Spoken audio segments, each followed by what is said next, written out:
Orangi town में पेश इमाम के कत्ल का मुकदमा मकतूल के मामू की मुद्दत में मंगोपीर थाने में दर्ज कर लिया गया। 1 माह कबल ही मकतूल को मस्जिद में इमामत मिली थी।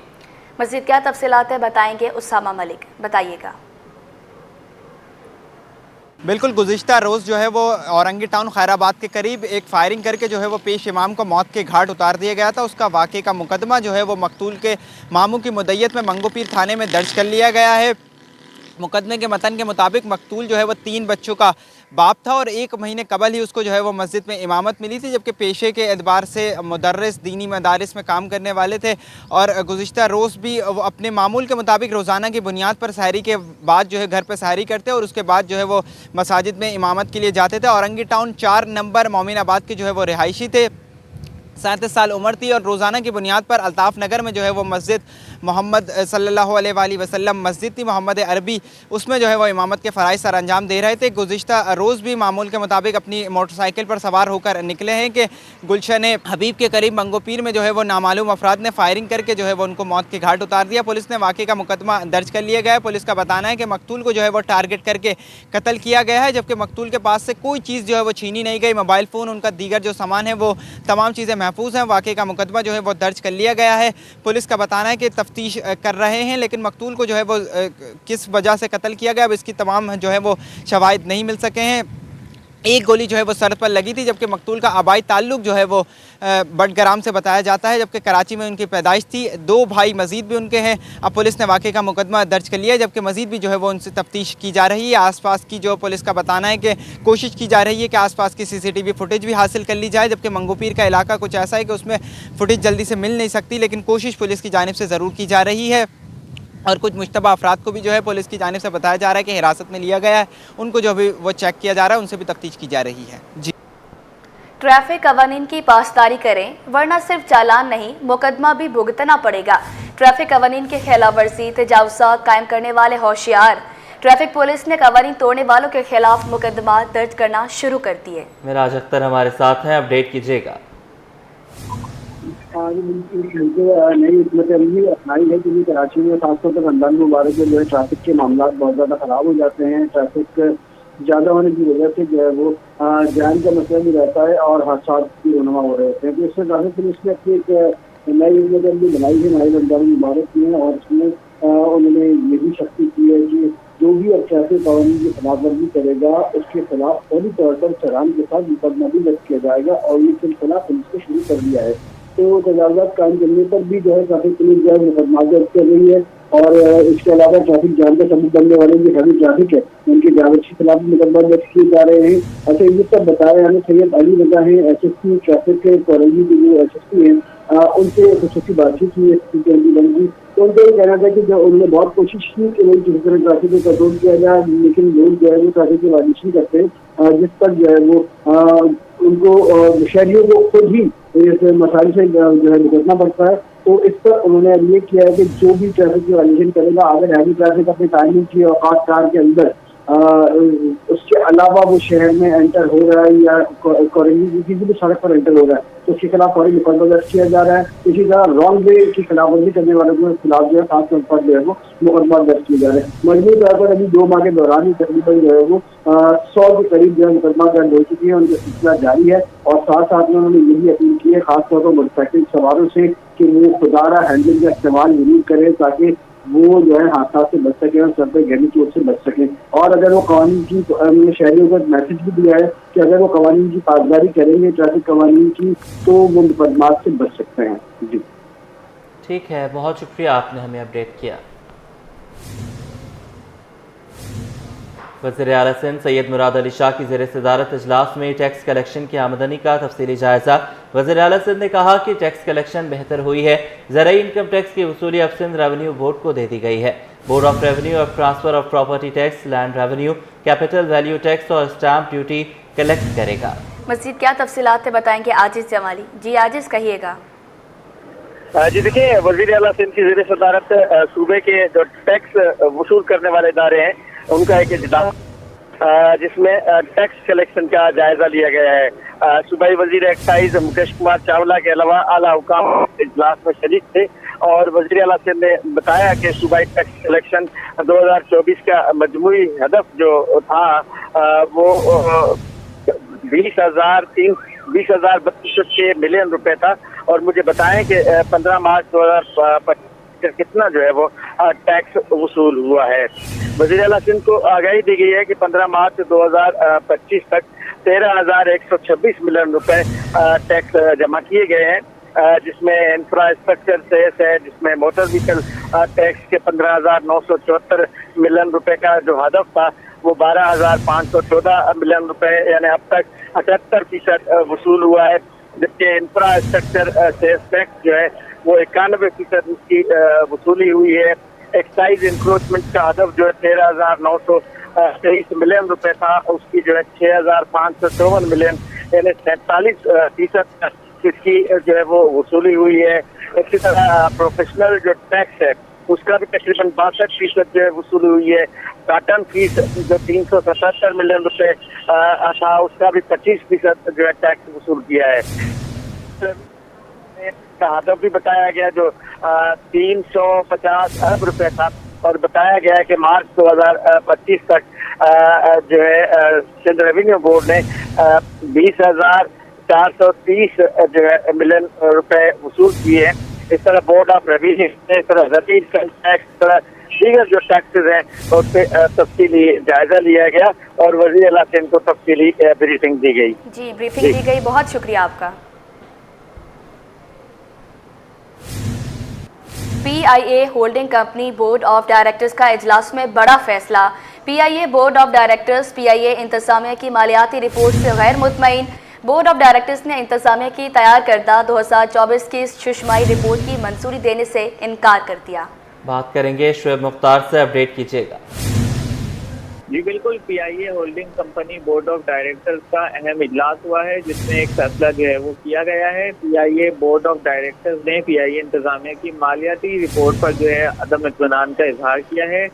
बोर्ड ऑफ डायरेक्टर्स ने इंतजामिया की तैयार करदा 2024 की शुशमाही रिपोर्ट की मंजूरी देने से भी जो है वो इनकार कर दिया है। PIA holding company board of directors का ये इजलास हुआ था जिसमें ये अहम तरीन फैसला जो है वो लिया गया है। PIA के बोर्ड ऑफ डायरेक्टर्स ने ईद के बाद जो है फाइनेंशियल रिपोर्ट दोबारा पेश करने की भी जो है वो हिदायत जो है वो इस इजलास में दी है। जी ठीक है, बहुत शुक्रिया आपने हमें अपडेट किया।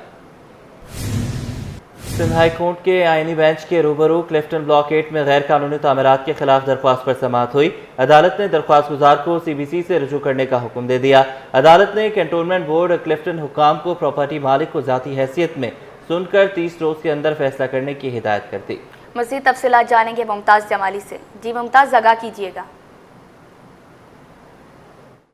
बिल्कुल देखें जी, क्लिफ्टन ब्लॉक 1 में गैर कानूनी तामीरात से मुतल्लिक आज सिंध हाई कोर्ट कराची में समाअत हुई थी। समाअत जो है आनी बेंच के सरबराह जिसके क़यादा की सरबराही में 2 रुकनी बेंच ने की थी, जहां पर क्लिफ्टन कंटोनमेंट बोर्ड के वकील भी अदालत में पेश हुए।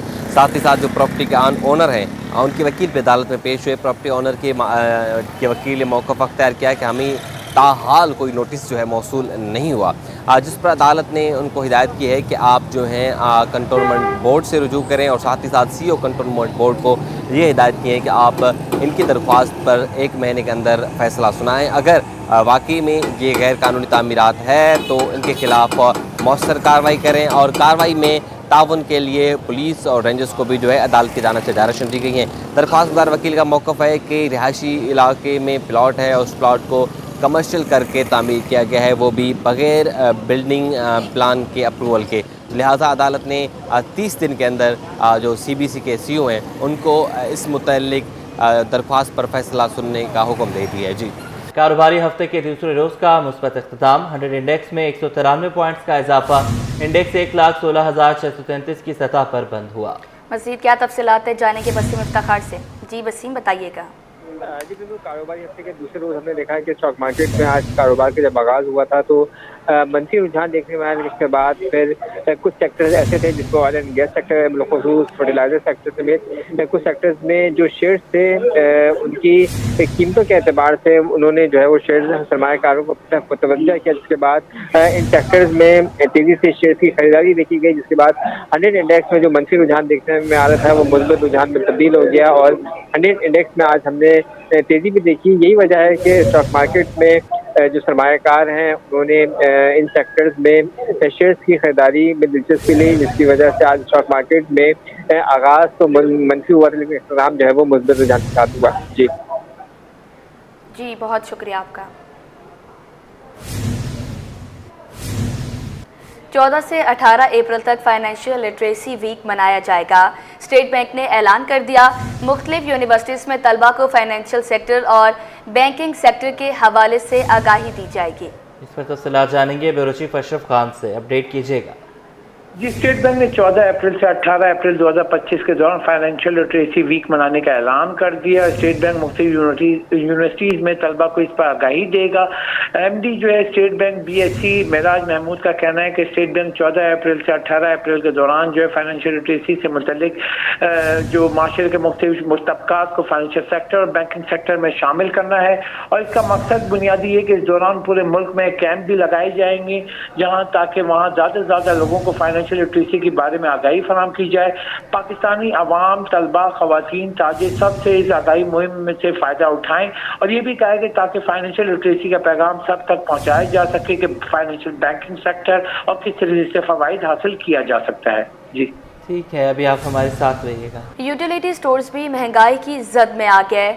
चीनी की कीमत में 5 रुपए किलो इजाफा। यूटिलिटी स्टोर्स पर चीनी महंगी होने से शहरी मायूस हो गए। तफसीलात जानेंगे वसीम इफ्तिखार से, अपडेट कीजिएगा।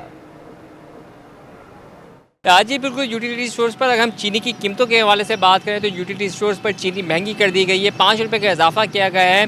चीनी की पहले फ़ी किलो कीमत यूटिलिटी स्टोर पर जो थी वो 153 रुपये थी, लेकिन अब जो है वो 5 रुपये इजाफे से 158 रुपये किलो पर हो गई है। इसके साथ साथ रमज़ान पैकेज का ऐलान किया गया था, लेकिन चीनी की कीमतों में जो इजाफा हुआ है उस पर हम जानते हैं, हमारे साथ शहरी मौजूद हैं जिन्होंने चीनी खरीदी। कितनी चीनी खरीदी है और जो चीनी महंगी हुई है उस पर क्या कहें? चीनी 158 रुपये की चीनी ली है मैंने, 8 किलो चीनी ली है।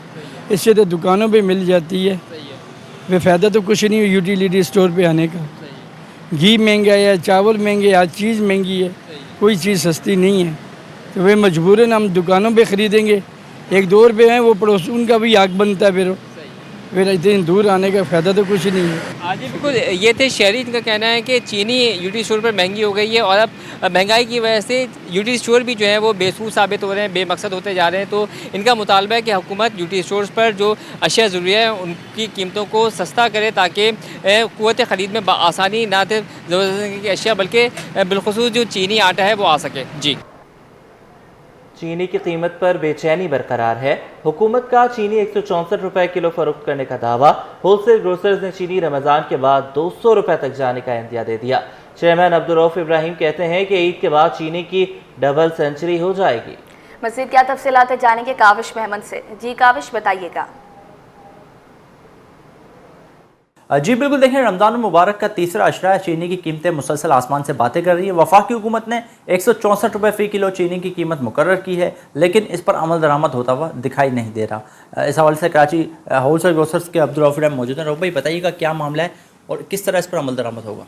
देखें, रोज़ बातें करते हैं नायब वज़ीर आज़म या वज़ीर खुराक तनवीर साहब और ये हारून अख्तर साहब रोज़ बयान दे देते हैं और कहीं इम्प्लीमेंट हमें नज़र नहीं आता। 164 के प्राइस किए हैं रिटेल में, आप चाहें अगर विज़िट करना चाहें तो 175 और 80 में चीनी बिक रही है। क्यों ऐसे क्यों है? यही सवाल है हमारा कि अगर आपने गन्ना जो ख़रीदा है वो 750 रुपये, तो इसका मतलब है कि वो आपको 190 रुपये की चीनी पड़ती है। तो क्या इंडस्ट्री शुगर मिल वाला नुकसान कर रहे हैं? क्या ये देखना पड़ेगा ना। किसान लोग कहते हैं कि हमारा 400 की एवरेज में गन्ना हमसे ख़रीदा गया है बकौल उनके, तो आप ये समझ लें कि उनको 100 रुपये और सेल टैक्स लगा दें और नफ़ा भी दे दें, मैक्सिमम नफ़ा दे दें तो 130 की पड़ेगी। दोनों के मौक़िफ़ फ़र्क हैं।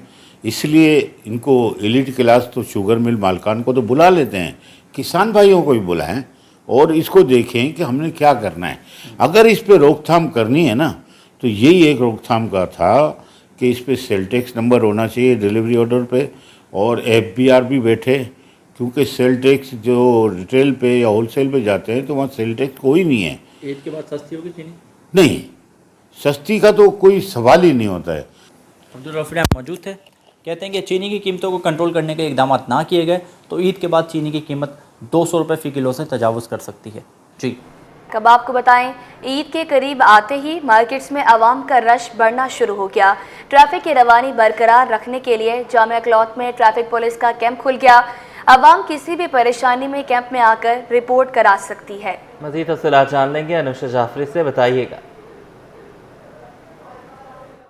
बिल्कुल, हम देख रहे हैं कि ईद करीब आ गई है और लोगों का रश बढ़ता जा रहा है मार्केट्स में। इस वक्त हम जामा क्लॉथ मार्केट में मौजूद हैं, जो कि एक बहुत ज़्यादा मसरूफ़ मार्केट है। पुलिस कैंप खाली रात में ही नहीं, दोपहर में भी खुला हुआ है। ये आप देख सकते हैं, ये आराम ईदगाह की जुरिस्डिक्शन है और इस वक्त कैंप में जो है पुलिस एहलकार भी जो है वो तैनात किया हुआ है। इनसे बात करते हैं कि किस तरीके से ये कैंप जो है दोपहर में काम कर रहा है। अस्सलाम वालेकुम।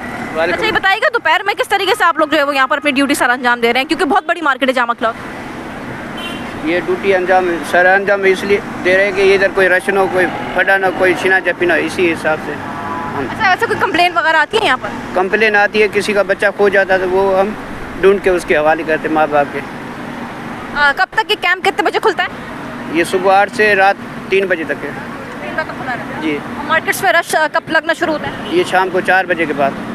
तो क्या किस किस को आवाम को अभी पैगाम देंगे कि यहाँ पर किस किस ये कैंप किस किस मार्केट के कौन कौन से हिस्से को कवर कर रहा है? ये जामा अलायंस के। बिल्कुल, जामा क्लॉथ के अगर लोग यहाँ पर आके शॉपिंग कर रहे हैं तो यहाँ पर ये कैंप लगा हुआ है। बिल्कुल, आप देख सकते हैं कि अल्लाह वाला मार्केट के सामने ही कैंप लगा हुआ है। यहाँ पर जो है वो पुलिस एहलकार जो है वो तैनात किए हुए हैं और यहाँ कोई भी अगर मसला होता है किसी शहरी को या कोई ख़रीदार को, तो यहाँ पर आकर जो है वो अपनी रिपोर्ट जो है वो करवा सकता है, जिस पर पुलिस फौरी तौर पर जो है वो रिस्पॉन्स करती है। मार्केट में जो है वो रश भी जो है वो थोड़ा बहुत देखने में आ रहा है, क्योंकि जैसे जैसे दिन गुजरता जा रहा है और जिस तरीके से 3 बजने के बाद 4 बज जाएंगे तो और रश जो है वो बढ़ जाएगा। ख़वातीन और जो लोग हैं वो यहाँ पर आके अपनी मार्केट्स में आकर जो है वो ईद की शॉपिंग ख़रीदारी करने में जो है वो मसरूफ़ है। जी। और सोने की कीमतों को ब्रेक लग गई। फी तोला सोना 800 रुपये सस्ता हो गया। नई कीमत 3,17,800 रुपये हो गई। 10 ग्राम सोना 686 रुपये सस्ता, नई कीमत 2,72,462 रुपये हो गई। मज़ीद तफसीलात जाने के बसीम इफ्तिखार से। जी बसीम, आगाह कीजिएगा। जी बिल्कुल, आलमी मार्केट में सोने की कीमतों में कमी के साथ हम मुकामी मार्केट में भी देख रहे हैं। आलमी मार्केट में सोना $6 कमी से $3,031 फी औंस पर आ गया है। 1 तोला सोना 800 रुपये सस्ता होकर 3,17,800 रुपये का हो गया। इसी तरीके से 10 ग्राम सोना जो है वो 686 रुपये सस्ता होकर 2,72,462 रुपये का हो गया है। जबकि चांदी की बात करें तो चांदी 1 तोला चांदी जो है तकरीबन 3,475 रुपये पर ही बरकरार है। जी, बहुत शुक्रिया आपका।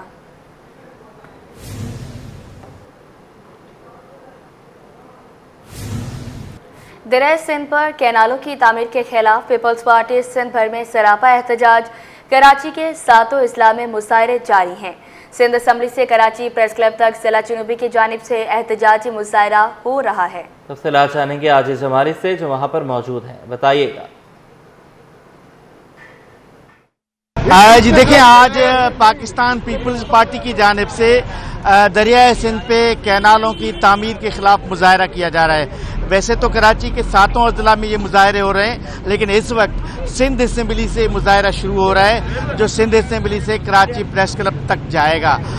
कराची प्रेस क्लब पर पीपल्स पार्टी के मरकजी रहनुमा सूबाई वुज़रा अरकान असम्बली खिताब करेंगे।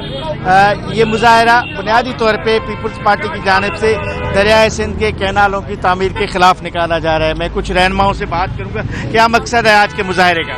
बिल्कुल, हम आज सिंध के लोगों के साथ यकजहती के तौर पे कैनालों के खिलाफ यहाँ पे निकले हैं। पाकिस्तान पीपल्स पार्टी वो वाहिद पार्टी है जो जमहूरियत बचाएगी, जो पाकिस्तान बचाएगी, जो सिंध के अवाम की आवाज़ बचाएगी। पाकिस्तान पीपल्स पार्टी कभी भी पानी के कैनालों पे कंप्रोमाइज़ नहीं करेगी। आसिफ अली जरदारी साहब, चेयरमैन बिलावल भुट्टो जरदारी साहब ने दो टोक अल्फाज में बोला है कि हम ये कैनाल को मंजूर होने नहीं देंगे। बिल्कुल, हमें ये भाई ने कहा बिल्कुल मंजूर नहीं है कैनाल, और इंशाल्लाह हम इस पर पुरजोर एहतजाज करेंगे। हमारे चेयरमैन बिलावल भुट्टो के इस काल पर पुर एहतजाज करेंगे। इंशाल्लाह मैं बिल्कुल मंजूर नहीं है। केनालों के खिलाफ हम जो है सफ़े अव्वल में पहले दिन से किरदार अदा कर रहे हैं। आज पाकिस्तान पीपल्स पार्टी की जिला जुनूबी की जितनी भी कैबिनेट है वो यहाँ पे आई हुई है। हमारी PSF की विंग्स हो, यूथ की विंग हो या जिला जुनूबी की जितने भी कैबिनेट तंजीमी मेंबर्स हैं वो सारे यहाँ पे एहतजाज करने आए हैं। हमें अपनी पूरी लीडरशिप पे एतमाद है कि वो इस चीज़ को रद्द अव्वल दिन से हमारा चेयरमैन कर रहा है। सबसे पहले जिसने इस चीज़ के खिलाफ आवाज़ उठाई वो दिसंबर में अबीबी की जो है शहादत पे हमारे चेयरमैन ने उस स्पीच में आवाज़ उठाई थी। सुना आपने कुछ कारकुनों से मैंने बात की है जो बता रहे हैं कि ज़िला जुनूबी के सारे कारकुनान यहाँ पे जमा होंगे। अभी तक तमाम कारकुनान जमा नहीं हैं, आस्ता आस्ता जमा हो रहे हैं और फिर जमा होने के बाद ये सिंध असम्बली से कराची प्रेस क्लब तक वॉक करेंगे। वहाँ इनकी जो लीडरशिप है वो खिताब करेगी।